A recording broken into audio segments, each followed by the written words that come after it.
জাতিসংঘের নিরাপত্তা পরিষদের স্থায়ী সদস্য এবং ভেটো ক্ষমতাধারী দেশ ফ্রান্স প্রথমবারের মতো প্যালেস্টাইনকে রাষ্ট্র হিসেবে স্বীকৃতি দিতে যাচ্ছে। ফরাসি প্রেসিডেন্ট ইমানুয়েল ম্যাক্রো সোমবার নিউ ইয়র্কে জাতিসংঘের সাধারণ পরিষদে আনুষ্ঠানিকভাবে এই ঘোষণা দেবেন। একে মধ্যপ্রাচ্যে শান্তি প্রতিষ্ঠার একটি ঐতিহাসিক মোড় হিসেবে দেখা হচ্ছে। ম্যাক্রোর মতে এই সিদ্ধান্ত মধ্যপ্রাচ্যে শান্তি ফিরিয়ে আনার বড় একটি পদক্ষেপ। ইসরায়েল ও প্যালেস্টাইন দুই পক্ষের নিরাপত্তা ও শান্তির পথ খুলে দিতে এই সিদ্ধান্ত জরুরি বলে মনে করেন তিনি। ইসরায়েলের চ্যানেল 12কে দেয়া সাক্ষাৎকারে ম্যাক্রো এসব কথা জানান। ইসরায়েল যেভাবে সামরিক অভিযান চালাচ্ছে তা সম্পূর্ণ ভুল। এতে অগণিত সাধারণ মানুষ মারা যাচ্ছে। এতে শুধু ইসরায়েলের ভাবমূর্তি ক্ষতিগ্রস্ত হচ্ছে না, বরং বিশ্ব জনমতের মধ্যেও নেতিবাচক প্রভাব ফেলছে। ম্যাক্রো বলেন, অতীতে ফ্রান্স বারবার দুই রাষ্ট্রভিত্তিক সমাধানের পক্ষে কথা বলেছে। এবার তারা মনে করছে আর দেরি করলে সমাধানের পথ একেবারে বন্ধ হয়ে যাবে।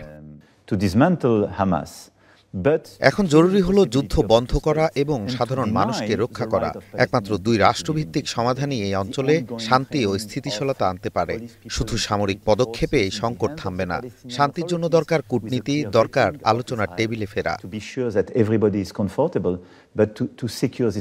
বর্তমানে বিশ্বের প্রায় 145টি দেশ প্যালেস্টাইনকে রাষ্ট্র হিসেবে স্বীকৃতি দিয়েছে। তবে ভেটো ক্ষমতাধারী 5 সদস্যের মধ্যে ফ্রান্সই প্রথম এই পদক্ষেপ নিচ্ছে। আশা করা হচ্ছে যুক্তরাজ্য, কানাডা, অস্ট্রেলিয়া ও ইউরোপের আরও কয়েকটি দেশ ফ্রান্সের পথে হাঁটতে পারে। তবে ফ্রান্সের ভেতরেই এই সিদ্ধান্ত নিয়ে সমালোচনা চলছে। দেশটির বড় ধর্মীয় ও সাংস্কৃতিক ব্যক্তিত্বদের একটি অংশ ম্যাক্রোর পদক্ষেপের বিরোধিতা করছেন। কেউ কেউ বলছেন হামাস এখনো টিকে আছে এবং জিম্মিদের মুক্ত করেনি। তারা এই সিদ্ধান্তকে সন্ত্রাসের কাছে আত্মসমর্পণ বলেও মন্তব্য করেছেন।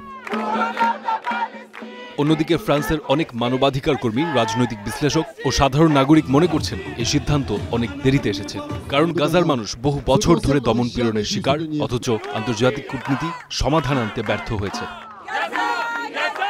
ইসরায়েল ও ফ্রান্সের এই সিদ্ধান্তে সন্তুষ্ট নয়। তাদের মতে এখনই প্যালেস্টাইন রাষ্ট্রকে স্বীকৃতি দেয়া হলে সন্ত্রাসী কর্মকাণ্ড থামবে না, বরং শান্তি প্রক্রিয়া আরও জটিল হয়ে উঠবে।